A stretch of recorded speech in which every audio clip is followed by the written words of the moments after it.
Hello friends, स्वागत आहे तुमचे पुन्हा एकदा एका नवीन व्हिडिओमध्ये. तर हे बघा, आज मी तुम्हाला दाखवणार आहे 34 छातीच्या मापाच्या कटोरी ब्लाऊजची कटिंग.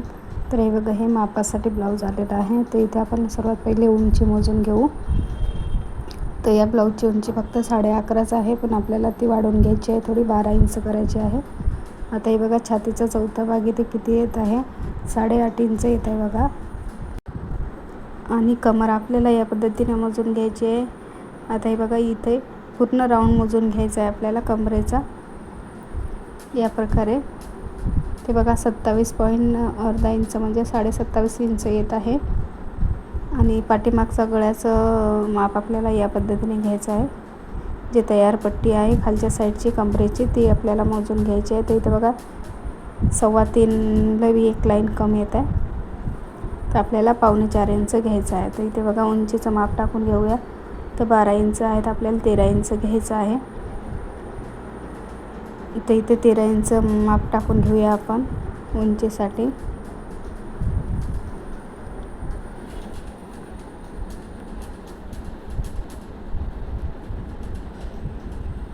आता इथे बघा, मी शोल्डरचं माप इथे 5.25 इंच घेतलं आहे 34 छातीसाठी, कारण त्यांचा गळा थोडा डीपच आहे.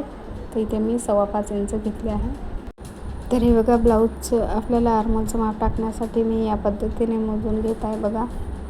3 इंचावर आपल्याला बाहीची लांबीपासून आपल्याला या पद्धतीने मोजून घ्यायचे आहे. तर मी इथे आर्मोल 5.5 इंच टाकत आहे. तर छातीचा चौथा भाग इथे 8.5 इंच येतो, पण मी मागच्या भागामध्ये 5 इंच कमी करून टाकत आहे. तर इथे मी 8.25 इंच घेतला आहे पाठीमागच्या भागात, आणि 1.25 इंचावर इथे गोलाई देऊन घेतली आहे आर्मोलची पाठीमागच्या भागासाठी. आणि या पद्धतीने आर्मोलचा शेप ड्रॉ करून घेतला आहे. गळारुंदी इथे मी 2.25 इंच घेतली आहे बघा. आता आपण कमरपट्टी मोजली होती, ते 3.25 इंच येत होती, तरी इथे मी 4 इंचावर माप टाकत आहे. आणि खालच्या साईडला गळारुंदी मी 2.5 इंच घेत आहे. आणि या पद्धतीने इथे बॉक्स तयार होऊन घेत आहे.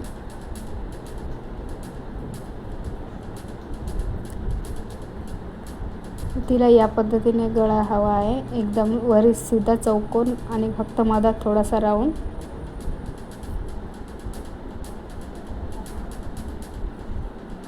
तर या पद्धतीचा गळा इथे मी ड्रॉ करून घेतला आहे. आता कमरेचा चौथा भाग इथे मी 7 इंच घेतला आहे. नंतर आपण फिटिंगमध्ये 7.25 इंचच घेणार आहोत.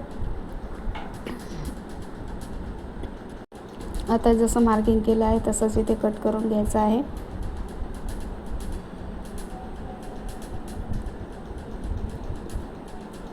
आता हा आपल्याला समोरच्या भागासाठी आपल्याला याच भागावरून कटिंग करायची आहे.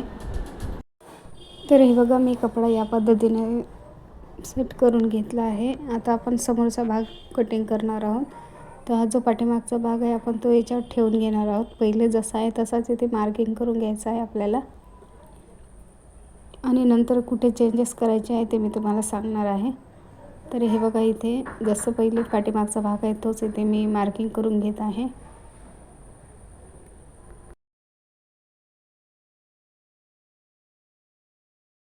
हे बघा, आता इथे मार्किंग करून झालं आहे. तर सर्वात पहिले आपल्याला शोल्डरचं माप टाकून घ्यायचं आहे, जे की 5.25 इंच घेतले आहे आपण. आणि आर्मोलचं मापसुद्धा इथे टाकून घ्यायचं आहे. समोरचा आर्मोलचा राऊंड शेप देण्यासाठी आपल्याला इथे बॉक्स तयार करून घ्यायचा आहे. आणि समोरच्या आर्मोलमध्ये आपल्याला 1.25 इंचावरच गोलाई देऊन घ्यायची आहे या पद्धतीने. आणि आपल्याला आर्मोलचा शेप तयार करून घ्यायचा आहे. आता इथे समोरच्या गळ्याची उंची आपण बघून घेऊ किती आहे.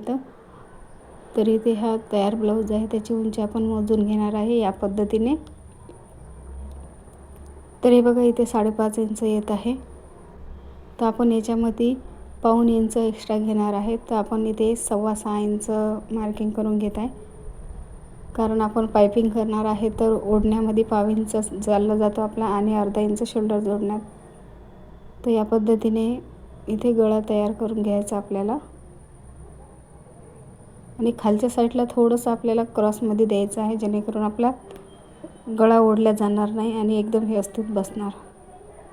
तर आपल्याला इथे कटोरी मोजून घ्यायची आहे आणि क्रॉसपट्टी मोजून घ्यायची आहे. आता हे बघा, हुकाच्या साईडला 2.25 इंच आहे, फिटिंगच्या साईडला 2.25 इंच आहे आणि कटोरीचं माप इथे 4.25 इंच आहे. तर त्या अगोदर आपल्याला काय करायचं, इथे 1 इंच जे आपण पाठीमागच्या डाचसाठी दिलं होतं ते आपल्याला इथे कमी करून घ्यायचं आहे समोरच्या भागामध्ये आणि नंतर क्रॉसपट्टीसाठी माप टाकायचं आहे. आता 2.25 इंच आपलं तयार आहे, तर आपल्याला इथे 2.25 इंच घ्यायचं आहे, अर्धा इंच वाढवून घ्यायचं आहे. आता हुकाच्या साईडला इथे 2.5-3 इंचावर घेतला आहे मी आणि या पद्धतीने इथे क्रॉसपट्टीचा शेप देऊन घेतला आहे. कटोरीचं माप इथे मी 5 इंचावरच टाकत आहे. तयार होऊन ते 4.25 इंचावर घ्यायचं आहे आपल्याला. आता इथे गळ्याच्या साईडला इथे 1 इंच वर घेऊन आपल्याला आर्मोलच्या साईडला 2.5 इंचावर मार्किंग करून या पद्धतीने कटोरीचा शेप देऊन घ्यायचा आहे बघा.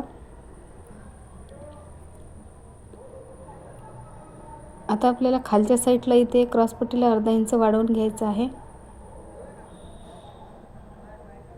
तर हे बघा, आपल्याला या पद्धतीने समोरच्या भागामध्ये काही बदल करून घ्यायचे आहे. आता जसं मार्किंग केलं आहे तसंच आपल्याला इथे कट करून घ्यायचं आहे.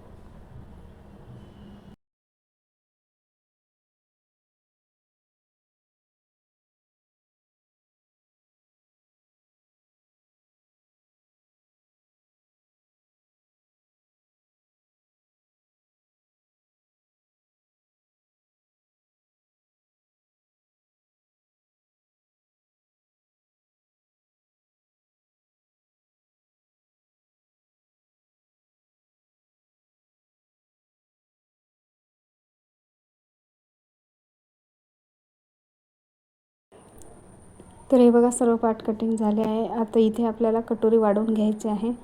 तर मी या पद्धतीने तिरकसमध्ये कटोरीचा जो आपला भाग तयार होता तो इथे ठेवून घेतला आहे आणि पहिले आपल्याला जसं आहे तसंच इथे मार्किंग करून घ्यायचं आहे आणि नंतर आपल्याला साईडने वाढवून घ्यायची आहे. तर हे बघा, पहिले जसं आहे तसं इथे मार्किंग करून घेतलं आहे. आता आपल्याला जे आपलं हुकाची साईड आहे आपली, तिथे आपल्याला 1 इंच वाढवून घ्यायचं आहे आणि फिटिंगच्या साईडला 1.25 इंच वाढवून घ्यायचं आहे. आता दोन्हीचं सेंटर काढून घ्यायचं आहे आपल्याला आणि तिथे मार्किंग करून खालच्या साईडला 1.25 इंचावर अधिक आपल्याला मार्किंग करून घ्यायचं आहे या पद्धतीने. आणि दोन्ही साईडला आपल्याला इथे 1.25 इंच वाढवून घ्यायचं आहे आणि कटोरीचा शेप देऊन घ्यायचा आहे.